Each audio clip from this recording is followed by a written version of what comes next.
টান টান উত্তেজনা চলছে গোপালগঞ্জে এবং সেটি হওয়াই স্বাভাবিক। নিশ্চয়ই পুরো দেশের মানুষই গোপালগঞ্জের দিকে এই মুহূর্তে তাকিয়ে আছেন, যেটি সবশেষ পর্যন্ত আমরা জানতে পারলাম যে গোপালগঞ্জে এনসিপির পদযাত্রা কিংবা মার্চ টু গোপালগঞ্জকে কেন্দ্র করে পুলিশের গাড়ি ভাঙচুর করা হয়েছে, পুলিশের গাড়িতে আগুন ধরিয়ে দেওয়া হয়েছে গোপালগঞ্জের সদর উপজেলার উলপুর নামক একটি স্থানে। এবং এই ঘটনায় কেউ হতাহত হয়নি যদিও, তারপরেও পুলিশের পক্ষ থেকে বলা হচ্ছে যে এনসিপির পদযাত্রা ঠেকাতে নিষিদ্ধ ঘোষিত ছাত্র সংগঠন ছাত্রলীগের নেতাকর্মীরা এই কাজ ঘটিয়েছে। আবার আওয়ামী লীগ বা ছাত্রলীগের কারো কারো পক্ষ থেকে দাবি করা হচ্ছে যে পুলিশ গুলি করেছে, তার প্রতিবাদে তারা এই ঘটনা ঘটিয়েছে। আমরা আসলে সুনির্দিষ্টভাবে বলতে পারছি না কি ঘটেছে, তবে একথা ঠিক এনসিপির পদযাত্রাকে কেন্দ্র করে গত কয়েকদিন ধরে উত্তেজনা চলছে এবং যে গুঞ্জন ছড়িয়ে পড়েছে যে সেখান থেকে বঙ্গবন্ধুর সমাধিস্থল টুঙ্গিপাড়াতে বঙ্গবন্ধুর সমাধি গুড়িয়ে দেওয়া হবে বা ধুলায় মিশিয়ে দেওয়া হবে, এরকম নানান ধরনের উস্কানিমূলক বক্তব্য, নানান ধরনের গুঞ্জন আমরা তো গত কয়েক মাস ধরে শুনছি। এবং এই যে পদযাত্রা, এটিকে কেন্দ্র করে আমি আগেই জানিয়েছি গত 2 দিন ধরে বেশ ধরপাকড় চলেছে, পুলিশি অ্যাকশন চলেছে, বেশ কয়েকজনকে আটক করা হয়েছে। সবচেয়ে বড় কথা হচ্ছে যাদের বিরুদ্ধে অভিযোগ রয়েছে অবশ্যই তাদেরকে আটক করা হবে, যারা হুমকি স্বরূপ রয়েছে অবশ্যই তাদের বিরুদ্ধে অ্যাকশন নেওয়া যেতে পারে। কিন্তু নারীদের অপরাধ কি? আমরা শুনতে পেলাম যে আওয়ামী লীগের কোনো কোনো নেতাকে আটক করতে গিয়ে না পেয়ে তাদের স্ত্রীদের আটক করা হয়েছে।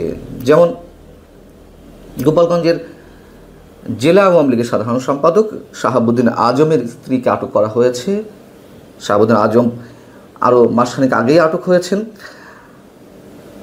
সাংগঠনিক সম্পাদক শরীফুল আলম কাকন, তাকে না পেয়ে তার স্ত্রীকে আটক করা হয়েছে। এটি কোন ধরনের আচরণ? ছাত্রলীগ যে কাজটি করেছে, যেটি পুলিশের অভিযোগ যে তাদের গাড়িতে অগ্নিসংযোগ করেছে, হামলা করেছে, অবশ্যই এটি নিন্দনীয়। অবশ্যই আমরা এটা মানতে পারি না যে আইন শৃঙ্খলা রক্ষাকারী বাহিনীর কোনো সম্পত্তির উপরে বা কোনো ধরনের সম্পদের উপরে আক্রমণ চালাবে, হামলা চালাবে, অগ্নিসংযোগ করবে। কিন্তু এটাও তো ঠিক, এটা আমরা কিভাবে মেনে নেব? তার মানে নারীরাও নিরাপদ নয়, এটা কোনো অবস্থাতেই সমর্থনযোগ্য নয়। এই যে উত্তেজনাটা সৃষ্টি হয়েছে, এটি না হলেও হতো, এত কিছু আওয়াজ না দিয়ে, এত সব উস্কানিমূলক বক্তব্য না দিয়ে। অবশ্যই এনসিপির সমাবেশ করার অধিকার রয়েছে, পদযাত্রার অধিকার রয়েছে, তারা করবে, সারা দেশেই করবে, অবশ্যই গোপালগঞ্জেও করবে। গোপালগঞ্জে আওয়ামী লীগের দুর্গ হোক আর যারই দুর্গ হোক। কিন্তু ফেসবুকে যে স্ট্যাটাসগুলো দেওয়া হয়েছে সেগুলো থেকেই উস্কানি গত কয়েক ঘন্টার মধ্যে অনেক পরিমাণ বেড়ে গেছে। যেমন সার্জিস আলম বা আরও অনেকে সব জায়গায় এটিকে আমি আগে জানিয়েছি পদযাত্রা হিসেবে উল্লেখ করলেও গোপালগঞ্জের ক্ষেত্রে বলা হয়েছে মার্চ টু গোপালগঞ্জ। যদিও এর বাংলা মিনিংটা কাছাকাছি, কিন্তু আলাদা একটা দোতনা তো কাজ করে মার্চ টু গোপালগঞ্জ। যেমন 5 আগস্ট আগে বলা হয়েছিল মার্চ টু ঢাকা। তো এই ধরনের ইচ্ছাকৃতভাবে শব্দ ইউজ না করলেই হতো। আবার সার্জিস আলম তিনি লিখছেন যে বিপ্লবের সহযোদ্ধারা ধূমকেতুর মতো ছুটে আসুন, বুধবার সকাল 11টায় গোপালগঞ্জ শহরে দেখা হবে ইনশাল্লাহ।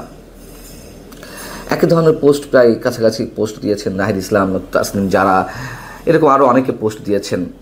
এবং যে গুঞ্জনটি শোনা যাচ্ছে, আতঙ্কজনক যে গুঞ্জন, 32 নম্বর ধুলার সঙ্গে মিশিয়ে দেওয়ার পরে টুঙ্গিপাড়ায় বঙ্গবন্ধুর সমাধিস্থলেও গুড়িয়ে দেওয়া হবে, আমার মনে হয় না এই ধরনের ধৃষ্টতা, এই ধরনের সাহস কিংবা বোকামি এখনও পর্যন্ত আমার মনে হয় না যে এনসিপির নেতাকর্মীরা দেখাবে। এটা হঠকারী সিদ্ধান্ত তাদের ভবিষ্যৎ রাজনীতির জন্য। এবং যেটুকু জানতে পারলাম, যারা এলাকা ছাড়া হয়েছিলেন, এলাকা থেকে অনেকেই গা ঢাকা দিয়েছিলেন আওয়ামী লীগ, যুবলীগ, ছাত্রলীগের, তাদের অনেকে নাকি রাতেই গোপালগঞ্জ ফিরেছেন। যদি কোনো ধরনের উত্তেজনাকর কোনো বক্তব্য কিংবা পরিস্থিতি সৃষ্টি করে এনসিপি নেতারা, তবে তারা বসে থাকবে না। আমরা কোনোটিই চাই না, নিঃসন্দেহে কোনোটি চাই না। তবে জেলা প্রশাসন একটি ভালো কাজ করেছে, যেটি শুনতে পেলাম যে এনসিপি নেতাদেরকে রুট দিয়ে দিয়েছেন যে তারা কোন পথে গোপালগঞ্জে প্রবেশ করবেন।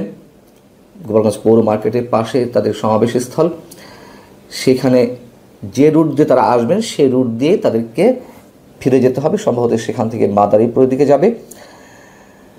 এটা অবশ্যই জেলা প্রশাসন একটি ভালো উদ্যোগ নিয়েছে। আর সেনাবাহিনীর প্রতি মানুষের একটা যে আস্থার জায়গা ছিল সেই জায়গাটিতে অবশ্যই চির ধরেছে, আমি আগে বলেছি। তবে এইখানে নিশ্চয়ই সেনাবাহিনী তৎপর থাকবে।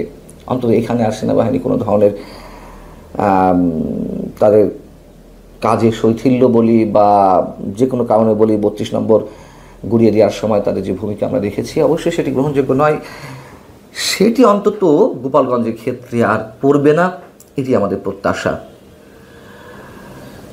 পুরো দেশ একটা ভয়ঙ্কর আতঙ্কের মধ্যে এমনিতেই রয়েছে, তার উপরে নতুন করে এই বিষয়টির কোনোভাবে সৃষ্টি করা হলে নিশ্চয়ই সেটি কারোর জন্যই ভালো হবে না। আমরা আশা করব যে এনসিপি শুভবুদ্ধির পরিচয় দিবে এবং যারা আওয়ামী লীগ কিংবা নিষিদ্ধ ঘোষিত ছাত্রলীগের যারা রয়েছে তারাও সব ধরনের অনাকাঙ্ক্ষিত পরিস্থিতি এড়িয়ে চলবে। সাধারণ মানুষ হিসেবে আমাদের এটুকুই প্রত্যাশা।